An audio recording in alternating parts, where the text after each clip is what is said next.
Alam nyo, minsan naaawa ako dito kay Senator Bato eh. Kasi feeling ko si Senator Bato, biktima siya ng first impressions last. Feeling ko lang ha. Kasi in hot water na naman si Senator Bato. Dahil meron na naman siyang sinabi na taken out of context. Kasi, ewan ko ba? Hindi naman bobo si Senator Bato, pero bakit pinagmumukha nilang bobo? Hindi naman siya tanga, pero pinagmumukha nilang tanga. Ewan ko kung bakit. Hindi naman siya ganun. Sabi daw ni Senator Bato de la Rosa, para lumiit ang utang kada Pinoy, mag-anak kaya tayo ng marami.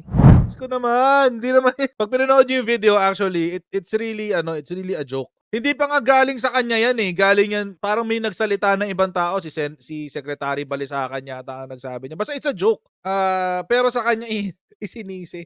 Hindi naman sa pinagtatanggol ni Senator Bato de la Rosa. Pero ito yung sinasabi ko na kapag pupuna tayo, maging makatotohanan tayo sa ating puna. Hindi yung mag-iimbento ka lang ng mga bagay-bagay, kukuha